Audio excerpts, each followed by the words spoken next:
What's up, guys? My name is Zach, and today I am driving a 2005 Lincoln LS. Up front is a 3.0 liter V6, and down below is a 5-speed automatic transmission. Now, I am super excited to be driving this Lincoln LS because I've never driven one before. This is one of those mid-2000s cars that kind of drifted off into obscurity once they stopped selling them. Not a whole lot of people know about the Lincoln LS, and so today I'm here to shine a light on one of Lincoln's coolest sedans from the 2000s. But if you would like to submit your own vehicle and have it reviewed here on the channel, you can head on over to my website, zackpradel.com. I come out to you and you would get a video of your car, just like the one you're watching now, of this Lincoln LS. But let's get back to that 3-liter V6 under the hood. Well, it wasn't the only engine offered. What the LS is more commonly known with having was the 3.9 liter out of the Thunderbird/Jaguar cars. This car is on a Jaguar platform, which I think is really unique and interesting. We'll talk about that a little bit later on. But the engine also later became the Mazda V6 and the Duratec V6. So this engine was kind of shared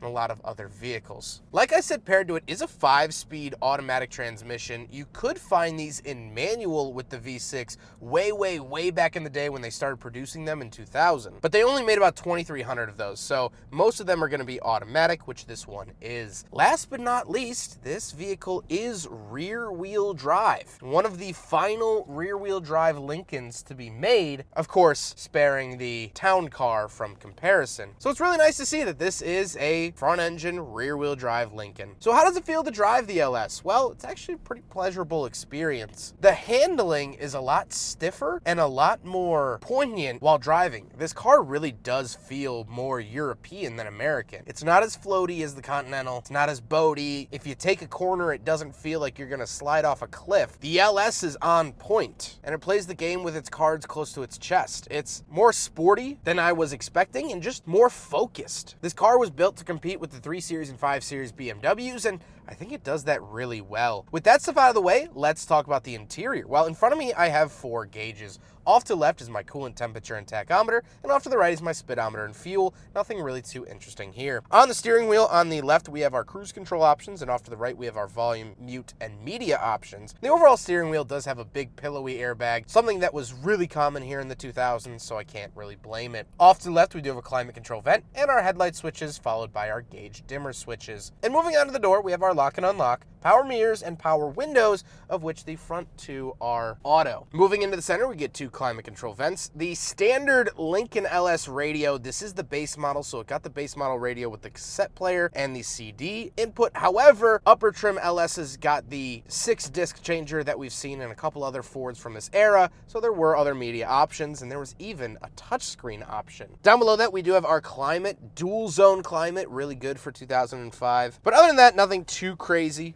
Fan speed, temperature, all of those goodies. Then we do have a little cubby holding the cigarette lighter, 12-volt outlet, and of course the ashtray. And then we move down to the shifter. The shifter is pretty plasticky. It does have a leather shift knob up at the top, which is really nice, but overall, plastics in here don't feel very nice or expensive. However, this car has 142,000 miles on it, and look at how well it's kept. Ford in this era was not known for their build quality, and yet here is this survivor. It's never been eaten in, it's always been treated well, and so the car returns that favor. Down below, we do have the cup holders, so we will do a big freaking bottle test in the LS. And although I had my high hopes, they look pretty big, this little chrome lip on the outside says no good, and it rejects the big friggin' bottle. Off to the left, we do have a power parking brake.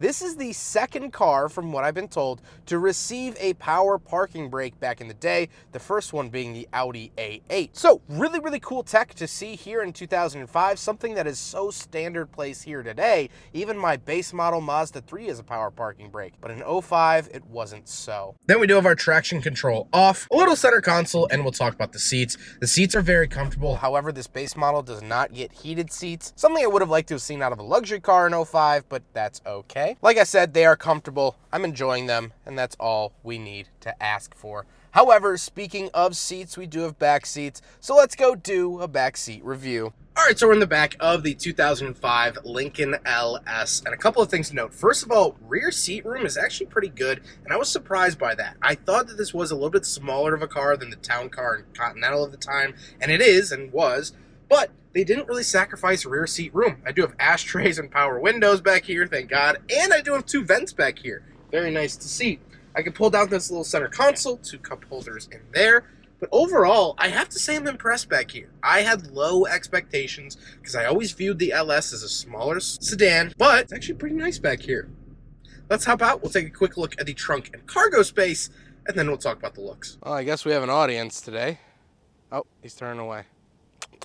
Hey. Oh, his buddy's coming. You want to check out this Lincoln LS? No? All right. Tried my best. Anyway, around the back of the LS, we do have the key here.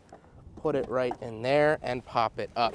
Great trunk space, as I would expect out of a Lincoln. Really, really nice. It's not as big as a Lincoln Town Car, but this car isn't as big overall as a Lincoln Town Car, so to be expected. Nothing really of note in here. I can pull this to release the back seats to get a little bit more space.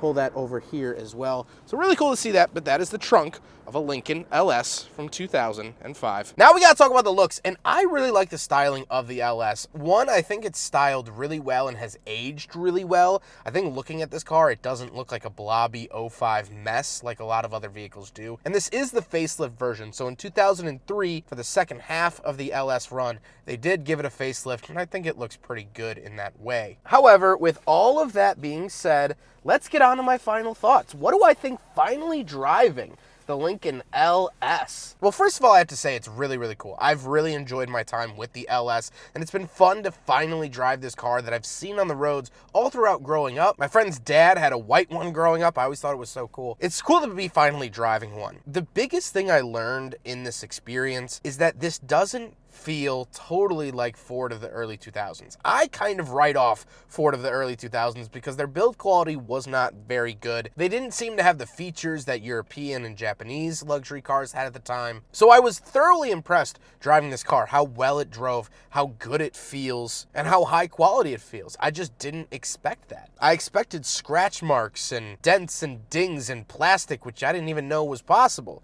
But no, this really is a European competitor, and I'm very happy to report that. I think this car is going to appreciate in value, or hopefully one day it will get its time in the sun, because I think this car really does deserve it. It's well put together, it drives great, and in the 2000s, I think this would have been a solid choice. I hope you guys enjoyed the video. Huge thank you to John for coming out this way on this frigid morning to have me review his LS. He's been wonderful to work with. I have a feeling we're going to work together again in the future, and I very much look forward to that. But I hope you guys enjoyed the video.